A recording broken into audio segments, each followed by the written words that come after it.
40일 그리스도께서 받은 세 번째 시험 1874년 9월 1일자 리뷰&드 헤럴드지에 게재됨. 우리 구세주께서는 하늘아버지께서 그로 견딜 만한 능력을 주시는 것보다 더 큰 시험을 당하도록 허락지 않으실 것과 그가 당하고 있는 시험을 참을성 있게 견디기만 한다면 정복자가 되게 해주시리라는 것에 대하여 그분을 온전히 신뢰하고 계심을 나타내 보이셨다. 그리스도께서는 당신 자신의 뜻대로 자신을 위험한 자리에 두지 않으셨다. 하나님께서는 사단이 잠시 동안 당신의 아들을 주관할 권세를 용납하셨다. 예수님께서는 극도의 시련을 당하는 입장에서 자신의 성실성을 끝까지 보존하시다가 만일 시험을 이길 다른 방도가 없다면 하나님의 천사가 당신을 구원하기 위하여 파견될 것을 아셨다. 주님께서는 인성을 취하셨으며 인류를 대표하셨다. 사단은 자기가 던진 두 번째의 큰 시험에서 그리스도에게 완전히 패배하였음을 깨달았다. 마귀가 또 예수를 이끌고 올라가서 순식간에 천하 만국을 보이며 가로되 이 모든 권세와 그 영광을 내가 내게 주리라. 이것은 내게 넘겨준 것이므로 나의 원하는 자에게 주노라. 그러므로 내가 만일 내게 절하면 다 내 것이 되리라. 사단은 처음과 두 번째의 시험에서 자신의 근본 목적이나 근성을 드러내지 않았다. 그는 자신을 가리켜 하늘 궁전에서 내려온 거룩한 사자라고 주장하였으나 세 번째 시험에서는 자기 자신의 위장을 완전히 벗어버린다. 그는 가장 매력적인 광경으로 세상 왕국의 전경을 그리스도 앞에 공개해 보여주었으며 자신을 세상의 임금이라고 주장하였다. 가장 매혹적인 시험. 이 마지막 시험은 세 가지 시험 중에서도 가장 매혹적인 것이었다. 사단은 그리스도의 생애가 슬픔과 역경과 투쟁의 생애가 되어야만 할 것을 알았다. 그래서 사단은 이것을 믿기로 하여 주님의 성실성을 굴복시키기 위하여 매수하려고 하였다. 사단은 이 마지막 시험에 누가 승리자가 될 것을 최종적으로 결정해주며 자신의 운명을 결정짓게 될 것이므로 이 마지막 시험에 자신의 전력을 기울였다. 사단은 이 세상을 자신의 영토로 주장하였으며 그는 공중의 권세를 잡은 임금이었다. 그는 예수님을 매우 높은 산 꼭대기로 이끌고 가서 오랫동안 자신의 통치 밑에 있던 세상의 모든 왕국의 전경을 그리스도의 앞에 전개하여 보여주었으며 그 모든 왕국들을 하나의 큰 선물처럼 주님께 주겠다고 제의하였다. 그는 그리스도께서 아무런 고통과 위기를 맛보지 않고 세상의 왕국들을 소유할 수 있을 것이라고 말하였다.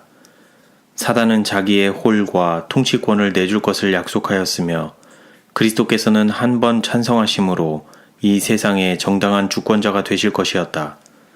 그날에 사단이 그리스도께 세상의 모든 왕국들을 바치는 대가로 요구하는 것은 오직 그리스도께서 자기에게 상관의 경의만을 표하면 되는 것이었다.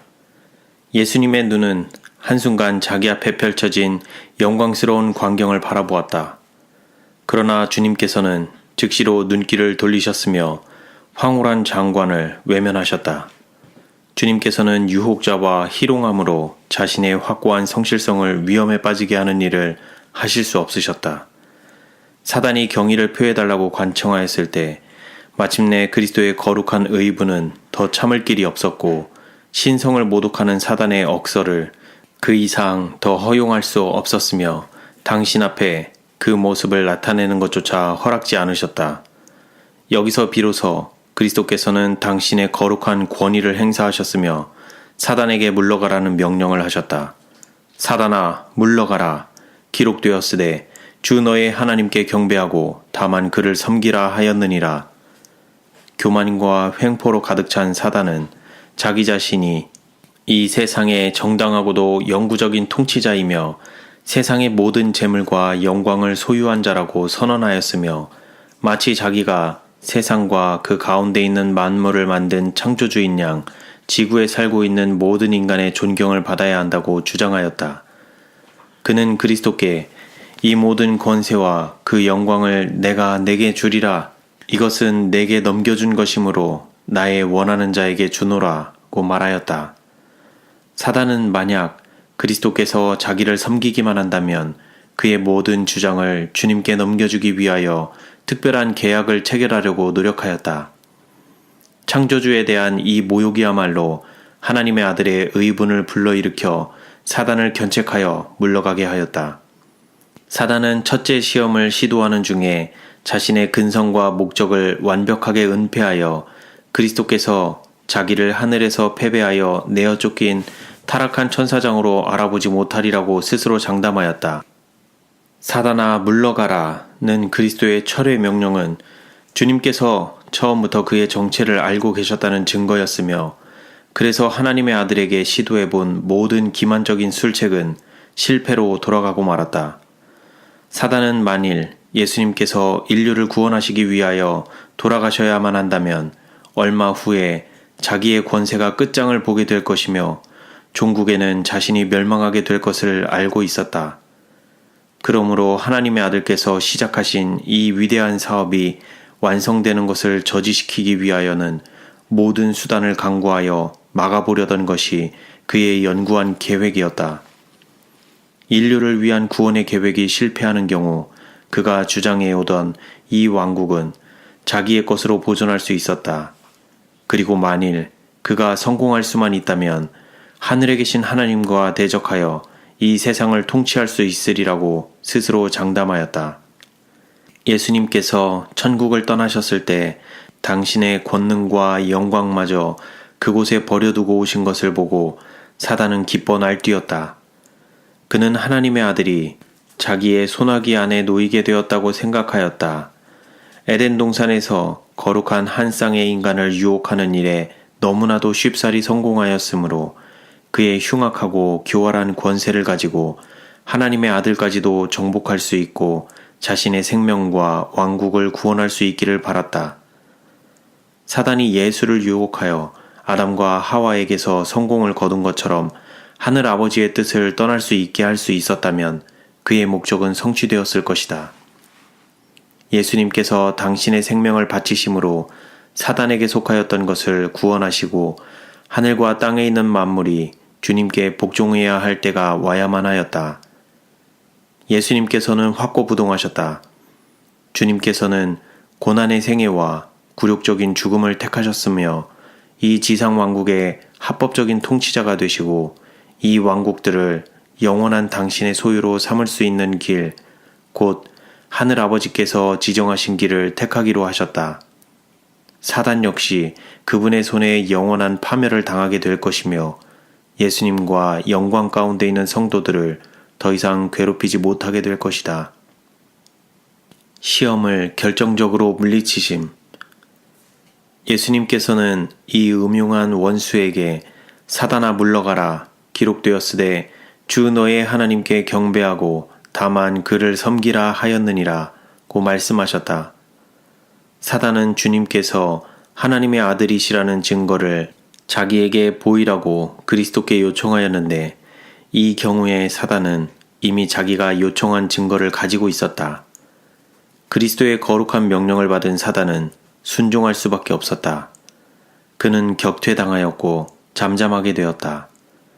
사단에게는 단호한 철수 명령을 거역할 힘이 없었다. 그는 한마디의 말도 못하고 단념할 수밖에 없었으며 세상의 구세주에게서 떠나야만 하였다. 가증스러운 존재 사단은 물러갔다. 대결은 그 종막을 내렸다. 아담의 실패가 완전하였던 것처럼 광야에서 극심한 고통을 통하여 얻으신 그리스도의 승리도 완전하였다. 주님께서는 한동안 강력한 대적과의 대결에서 해방될 수 있었으며 악한 천사들도 주님에게서 멀리 떠나갔다. 사단이 그의 시험들을 마친 후에 잠시 동안 예수님에게서 떠나갔다.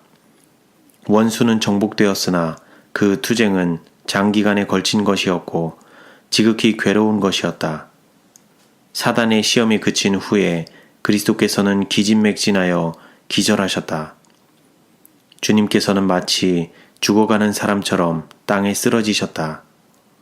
하늘 궁전에서 그분께 경배하던 천국의 천사들은 열렬하고도 고통스러운 관심을 가지고 저들의 사랑하는 사령관을 주목하여 왔고 경탄과 감격으로 주님께서 사단과 겨루신 이 무서운 대결을 목격하였으며 저들은 지금 주님을 섬기기 위하여 나타났다.